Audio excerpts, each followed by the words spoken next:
Assalamualaikum warahmatullahi wabarakatuh. Selamat datang di video pembelajaran Maharah Al-Istima atau keterampilan mendengarkan dalam bahasa Arab. Pada video ini, kita akan membahas secara rinci tentang apa itu Maharah Al-Istima, pentingnya keterampilan ini dalam belajar bahasa Arab, serta teknik dan metode yang dapat kita gunakan untuk menguasainya. Di setiap penjelasan, akan ada kuis interaktif untuk menguji pemahaman Anda. Jadi simak dengan baik. Mari kita mulai.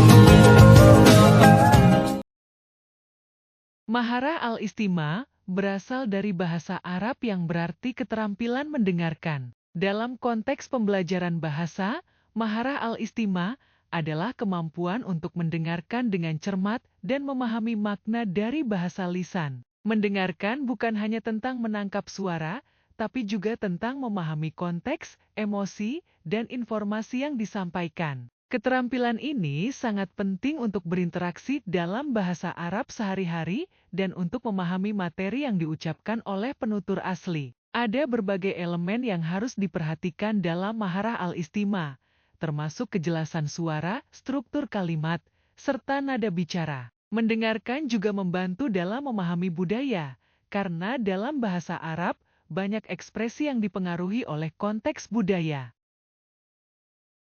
Mengapa keterampilan mendengarkan sangat penting dalam belajar bahasa Arab? Pertama, mendengarkan adalah kunci untuk memahami bahasa lisan. Jika kita tidak bisa mendengar dan memahami apa yang diucapkan, kita tidak bisa merespons atau berkomunikasi dengan baik. Kedua, mendengarkan juga merupakan alat penting untuk mempelajari aksen, intonasi, dan ritme bicara dalam bahasa Arab. Ketiga, keterampilan ini membantu dalam memperluas wawasan dan memahami idiom-idiom yang hanya bisa dipahami dalam konteks percakapan. Selain itu, mendengarkan melibatkan perhatian pada detail. Kita bisa menangkap perbedaan kata, frasa, atau yang terdengar mirip, tapi sebenarnya kalimat berbeda makna. Ini sangat penting saat belajar bahasa Arab karena adanya variasi kata dalam dialek yang berbeda-beda. Baik, sekarang saatnya kita menguji pemahaman Anda. Mari kita mulai dengan pertanyaan pertama. Apa pengertian dari maharah al-istima? Pilih salah satu. A. Keterampilan berbicara. B. Keterampilan mendengarkan. C. Keterampilan membaca. D. Keterampilan menulis. Berikutnya, mengapa keterampilan mendengarkan penting dalam belajar bahasa Arab? A. Untuk memahami bahasa lisan dan aksen yang berbeda. B. Agar dapat menghafal pemahaman lebih cepat. C. Untuk meningkatkan kemampuan menulis. D. Untuk memperluas pengetahuan tata bahasa. Dan terakhir, mendengarkan melibatkan hal-hal berikut kecuali A. Menangkap informasi lisan. B. Memahami konteks budaya. C. Menulis ulang teks yang didengar. D. Memahami emosi dari pembicara. Silakan pilih jawaban yang menurut Anda benar. Kita akan melanjutkan setelah ini.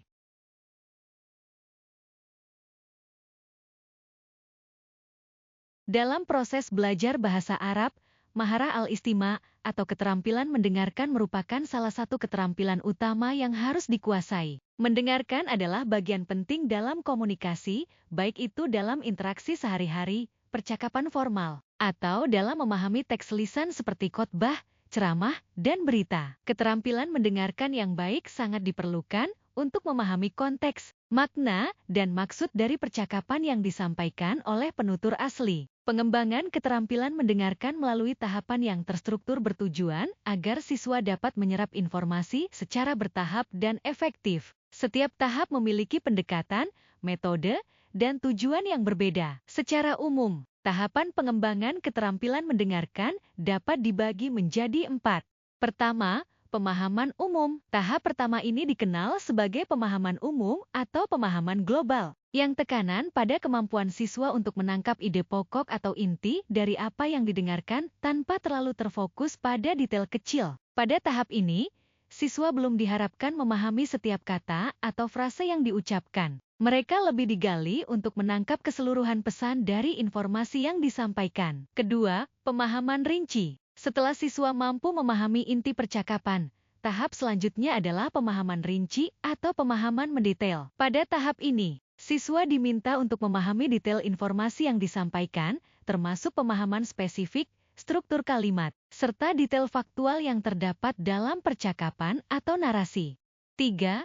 Pemahaman tersirat. Tahap ketiga dalam pengembangan maharah al-istima adalah pemahaman tersirat atau pemahaman inferensial. Di sini, siswa diajak untuk memahami makna tersirat, maksud tersembunyi, atau interpretasi dari apa yang tidak secara eksplisit disampaikan oleh pembicara. Keterampilan ini sangat penting karena dalam komunikasi sehari-hari, seringkali pesan tidak disampaikan secara langsung, melainkan melalui konotasi, nada bicara, atau konteks. Keempat, pemahaman kritis. Tahap terakhir adalah pemahaman kritis atau pemahaman kritis, di mana siswa tidak hanya memahami informasi yang disampaikan, tetapi juga memberikan pendapat kritis terhadap materi yang didengar. Ini merupakan tahap paling kompleks dalam pengembangan keterampilan mendengarkan, karena mengharuskan siswa untuk menggunakan kemampuan analitis dan evaluatif.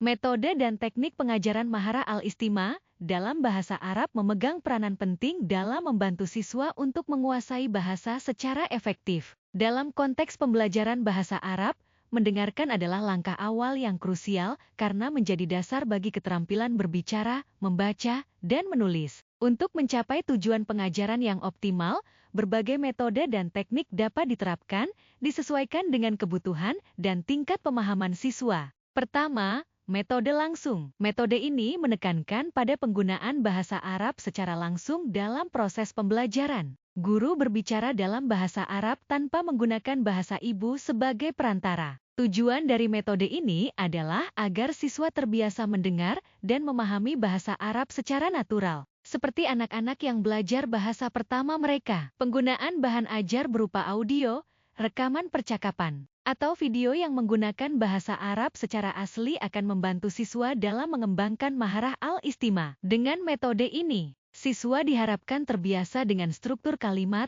intonasi, dan pola komunikasi dalam bahasa Arab. Kedua, metode audiolingual. Metode ini berfokus pada pengulangan dan drill, latihan berulang, sebagai teknik utama. Dalam konteks maharah al-istima, siswa mendengarkan dialog atau teks dalam bahasa Arab, kemudian diminta untuk mengulanginya. Tujuannya adalah untuk membiasakan telinga siswa dengan bunyi bahasa Arab sehingga mereka dapat menangkap dan mengenali kata-kata serta frasa yang sering digunakan. Teknik pengajaran yang umum digunakan dalam metode ini adalah melalui pemutaran rekaman audio berisi percakapan atau monolog pendek, diikuti oleh latihan pengulangan dan pemahaman. Ketiga, metode komunikatif. Pendekatan komunikatif menekankan pada penggunaan bahasa sebagai alat komunikasi. Dalam mengajarkan keterampilan mendengarkan, metode ini mengharuskan siswa untuk mendengarkan percakapan atau teks lisan yang memiliki konteks nyata. Aktivitas seperti mendengarkan wawancara, diskusi kelompok, atau dialog interaktif menjadi bagian penting dari metode ini. Teknik lain yang digunakan dalam pendekatan komunikatif meliputi simulasi percakapan, mendengarkan narasi atau berita, serta berlatih memahami berbagai ragam percakapan, seperti formal dan informal. Terakhir, metode sugesti dan relaksasi. Metode ini didasarkan pada teori bahwa suasana belajar yang menyenangkan dan rileks akan membantu siswa lebih mudah memahami dan menyerap materi. Dalam pengajaran maharah al-istima, suasana yang tidak tegang dan penuh dukungan dapat meningkatkan fokus dan konsentrasi siswa saat mendengarkan materi dalam bahasa Arab. Penggunaan musik lembut, suara alam, atau teknik visualisasi dapat membantu menciptakan lingkungan yang kondusif untuk mendengarkan. Teknik pengajaran maharah al-istima. Pertama, teknik pemahaman global. Teknik ini bertujuan untuk membantu siswa menangkap ide pokok dari teks lisan yang didengarkan tanpa memperhatikan detail. Guru bisa memutar rekaman percakapan atau ceramah singkat, kemudian meminta siswa menjawab pertanyaan yang bersifat umum, seperti, apa topik utama dari percakapan tersebut?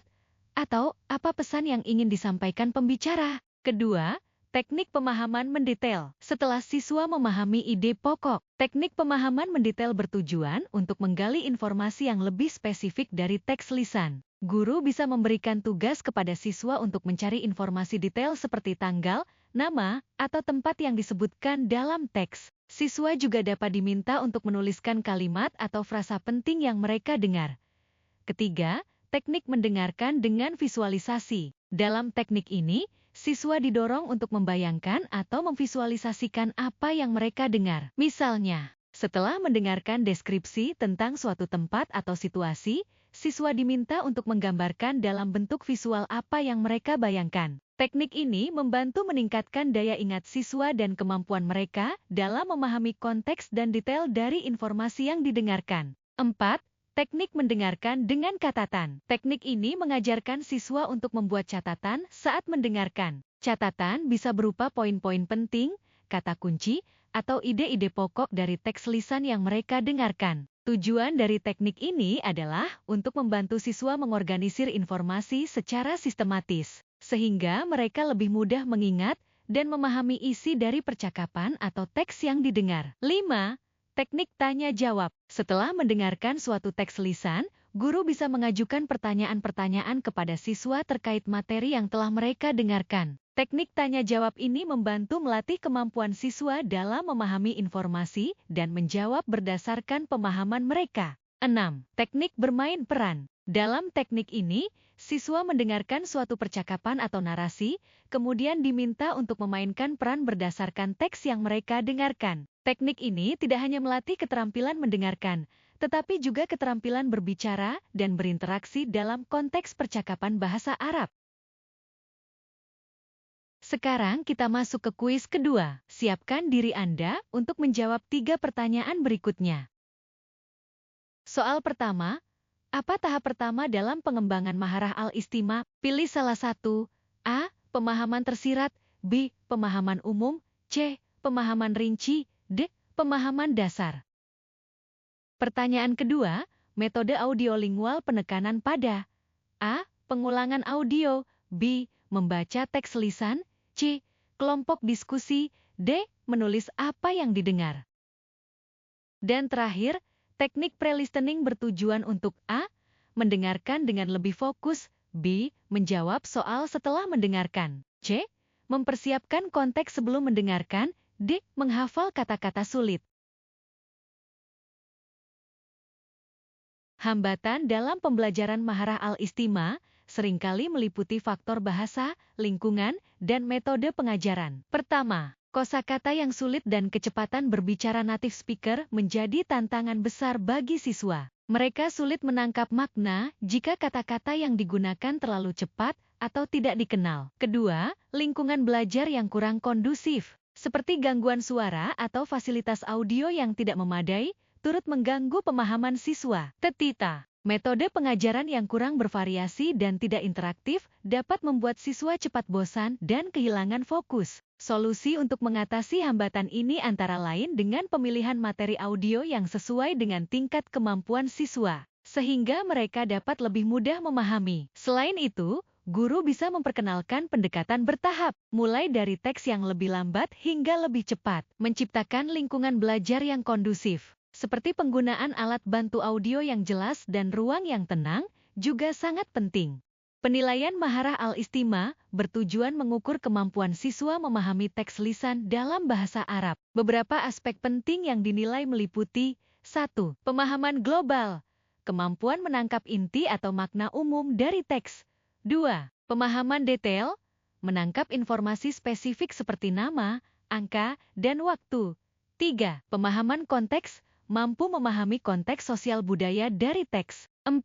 Penafsiran intonasi, mengidentifikasi emosi atau maksud pembicara melalui intonasi.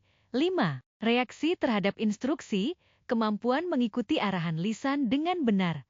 6. Kosakata dan kalimat, mengaitkan kosakata dengan struktur kalimat yang sesuai. Penilaian dapat dilakukan melalui teks percakapan, ceramah, atau dialog, disertai tes objektif seperti pilihan ganda atau esai singkat. Demikian pembahasan kita tentang Maharah al-Istima. Keterampilan mendengarkan adalah aspek penting dalam penguasaan bahasa Arab. Dan dengan latihan yang terus-menerus, keterampilan ini akan semakin baik. Jangan lupa untuk terus berlatih mendengarkan berbagai materi bahasa Arab, baik melalui rekaman, percakapan langsung, maupun media lainnya. Sampai jumpa di video pembelajaran berikutnya.